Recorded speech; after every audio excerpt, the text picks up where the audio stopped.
All right, hello class. We're going to be talking about dividing rational numbers and we're going to be talking about decimals today. And in the directions, you're always going to want to read where they want you to round it to. So today we're going to be rounding to the nearest hundredth. So for our first example, we have 12.1 divided by 7.3. All right. So whenever you're dividing, your second number can never have a decimal in it. So what we're going to do is we're just going to move this number over one place. But we can't just move just that number because that one you just can't move just one of them just for fun. So we'll have to move the other one over however many places. So we'll move it over one. So our number that goes on the inside is 12. So we'll have 121 now instead of 12.1 divided by 73. Well, so first I'm going to look, can 73 go into 1? No. Okay, can 73 go into 2? No. Can 73 go into, so it can't go into 1, it can't go into 12, but it can go into 121.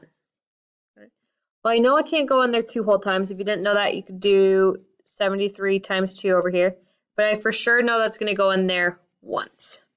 Now the important thing here is to stay organized. So I'm going to take 1 times 73 now. I'm going to get 73. I have to borrow from the 2. So I'm going to have 11 minus 3 is going to be 8. I have to borrow from the 1. That's going to be a 0. It's going to be 11. 11 minus 7 would be 4. Okay. So now I have to ask myself, how many times can 73 go into 48? Well, I know it cannot, so I'm going to need to add a 0. Go ahead and erase that now. So I have to add a decimal point and add a 0. So when I add my decimal point, so now that I'm going to be on the 0, I need to bring my decimal point up. Again, very important to stay organized. Then I'm going to bring my 0 down. Right. Well, I'm going to guess that 73 can go in there, let's say 5 times. Right. Well, what is 70? So 5 times 3 would be 15. 5 times 7 would be 35, plus 1 would be 36.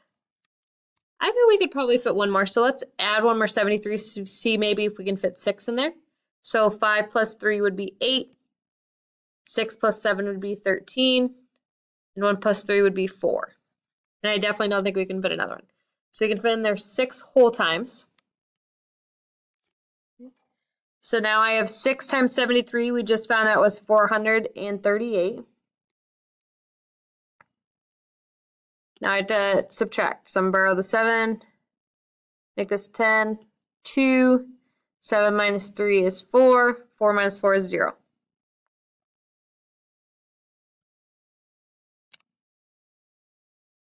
All right, now how many times can 73 go into 42? It can't, so I have to add another 0, bring my 0 down.